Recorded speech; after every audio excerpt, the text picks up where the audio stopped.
Unit 12 is going to be 100% on dealing with circles and angles inside circles.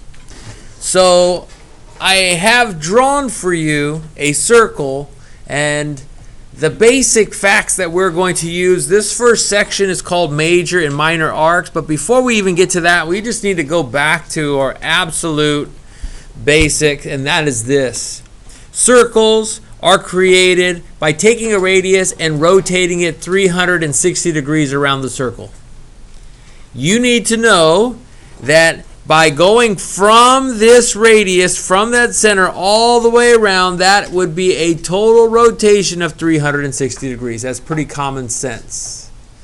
And we're going to be dealing with a whole bunch of problems that are going to use the 360 for the total, and then they're going to start using words like diameter. And diameter basically is something that goes through the center of the circle.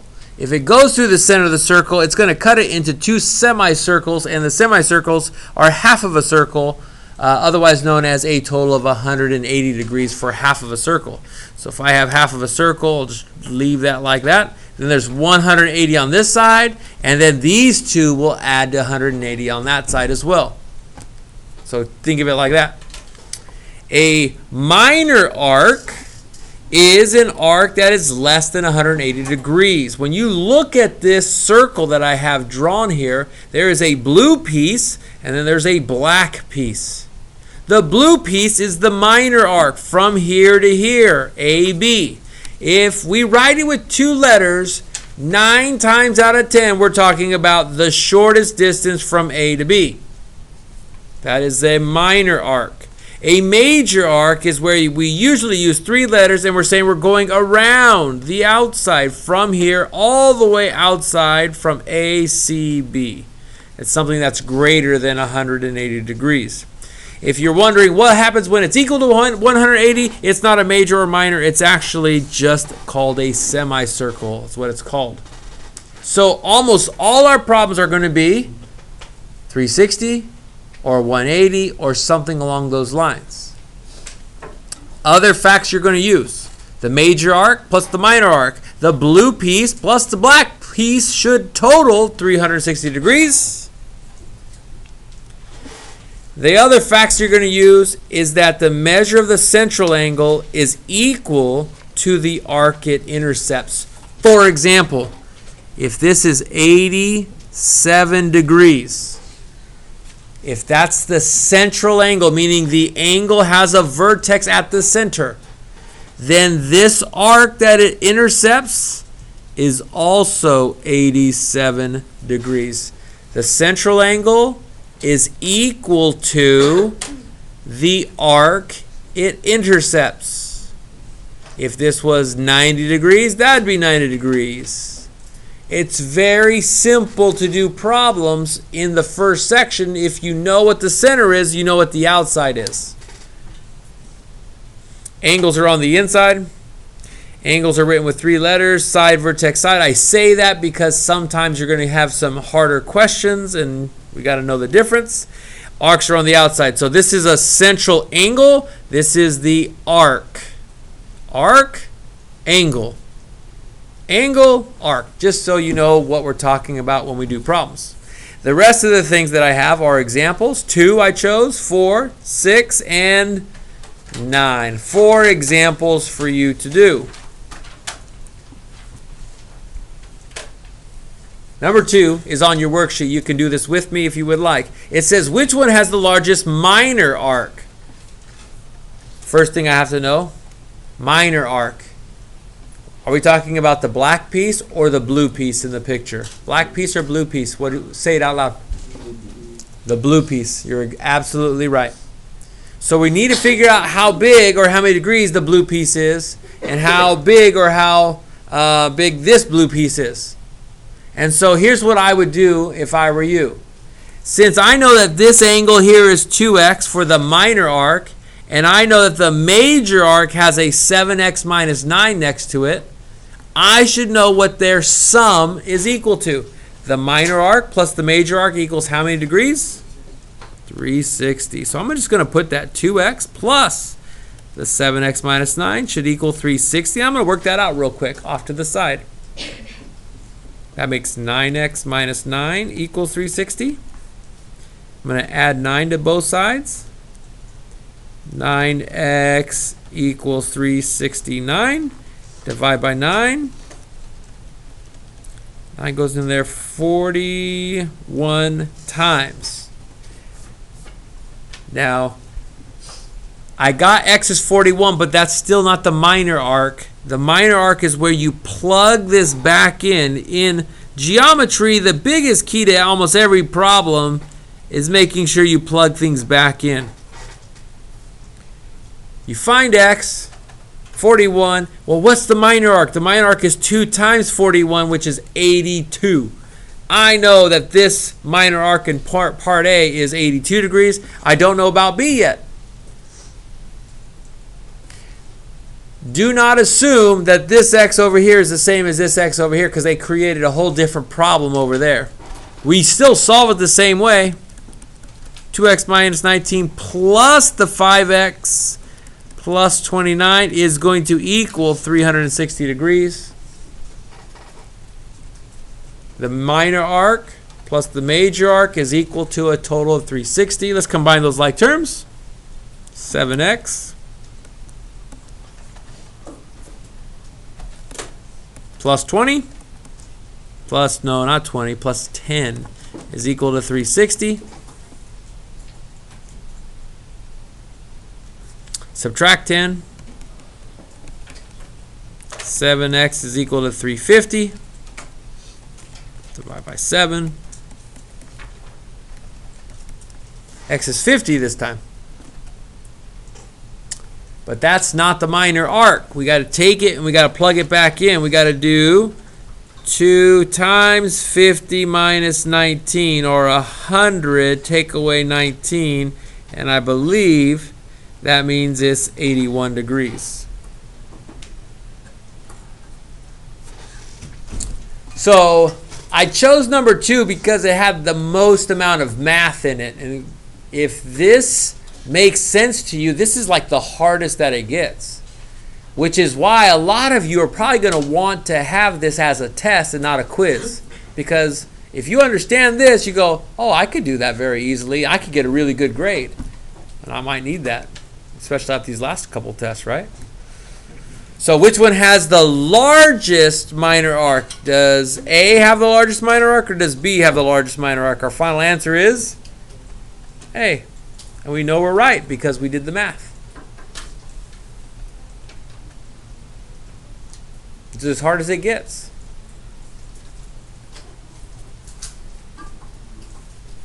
So I chose another one just like that because I figured we might as well make sure we know what we're talking about. It says smallest major arc. Major means greater than 180. I'll look at the picture. There's a black part and a blue part. Which one's the major arc? Hopefully you know. It's the blue piece on both of these. We got to figure out what x is. We're going to take these two things. We're going to add them together. The minor arc plus the major arc is equal to 360. Sometimes I just write it like 5x plus 8 and 6x plus 22 equals 360 when I'm trying to figure things out. Sometimes that makes things easier. 11x plus 30.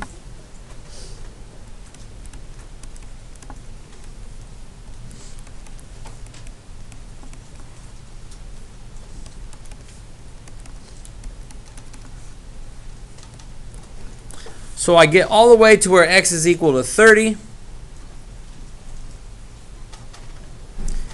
And then I need the major arc, so I take the 30 and I plug it into the major arc this time.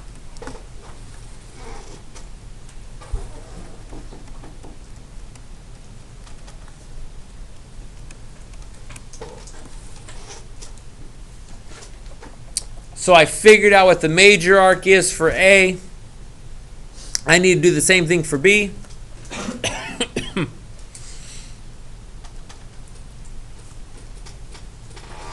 4x minus 18 plus the 3x should equal a total of 360 degrees. So 7x minus 18 is 360.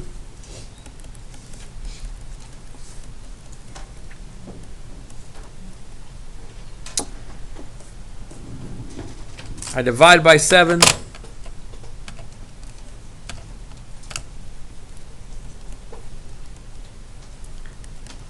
On this side, it's 54. And I want the major arc. So now I'm going to take the 4, multiply it by 54 minus 18. I'm just going to plug that into my calculator. And I figured out it's 198 degrees. So then I can answer the question, which one has the smallest major arc, A or B? 198 is definitely smaller than A. So that is the hardest that the math gets really on this worksheet. That's the hardest algebra that there is. Everything else is going to be easier than that, except for one more question that they're going to try to trick you on, which I'll get to. It's in the middle of number 6. So in number 6, it says you have a circle. It has a diameter of JR. This is a diameter. This goes through the center. It has a diameter of KQ.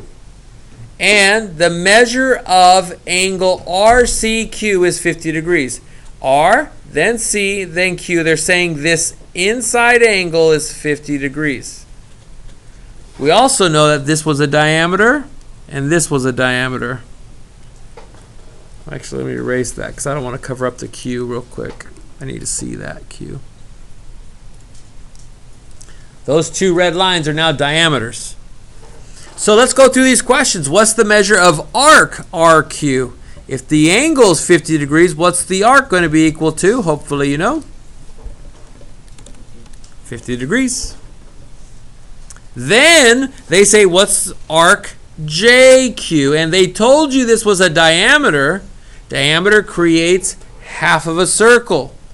In a semicircle, half the circle's total would be 180 degrees. So you could just do a little bit of math to know 180 minus 50. JQ has to be 130 because that adds to 180. Part C is the hardest question here. I'll come back to it. Let's do JQR next. J, then Q, then R. They gave you 3 letters to let you know you're not just going from here to here this way. You're going J, then Q, then R, so you know which way you're going. It's the 130 and the 50 together, which makes 180.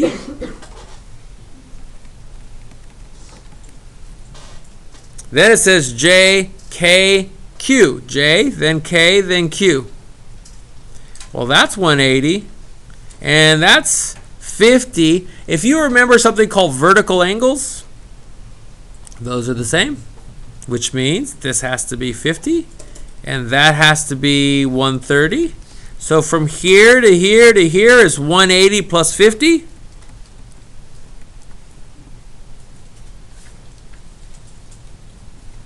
Which is 230 degrees.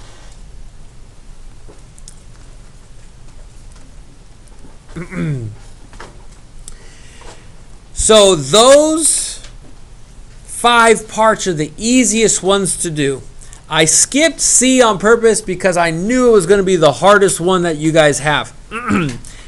Because it has something to do with something we haven't done in a while. I'm going to switch over to blue and I'm going to pull out this line tool real quick right here and go from here to there. Back to green. When they say angle CRQ, C, then R, then Q. Notice there's no arc on top of that. They're not talking about the arc anymore. They're talking about what is that angle this corner using a side of CR and a side of RQ. I got to figure out what that angle is, and I had to draw a straight line from R to Q. Exactly. What you have to use sometimes, this is going to be more prevalent in the next unit, is that this radius is the same as that radius. It's the radius of a circle, which means this distance is the same as that distance, and what you have is an isosceles triangle. You already know that that's 50 degrees. Across from this side that's the same as this side is an angle that's the same as that angle. So since triangles add to 180, 180 minus the 50 means that there's 130 left between these two things. All you have to do is take that 130 and cut it up into two pieces.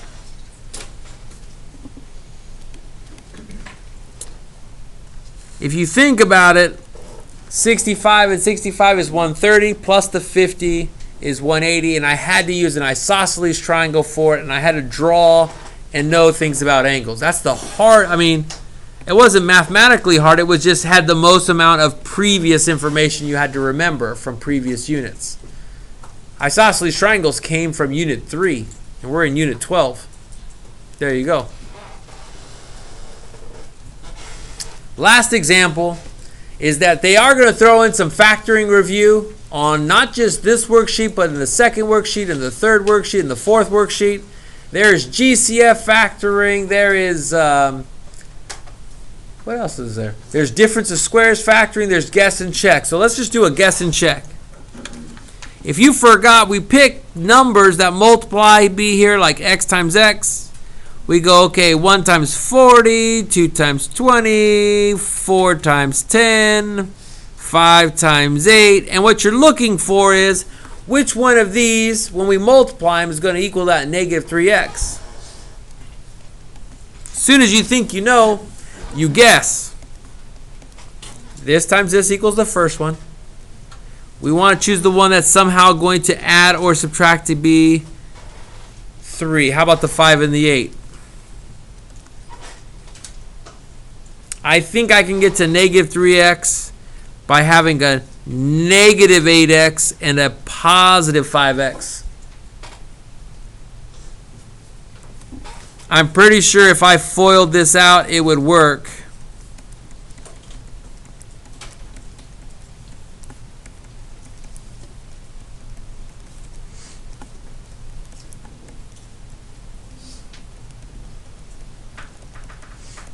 Which it does, so factoring it, this is my answer. The answer is x plus 5 times x minus 8.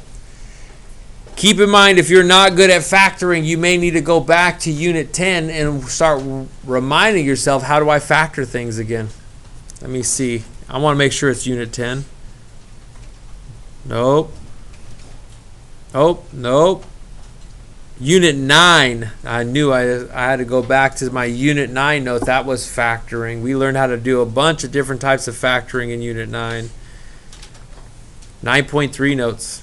I'm going to stop your notes right there.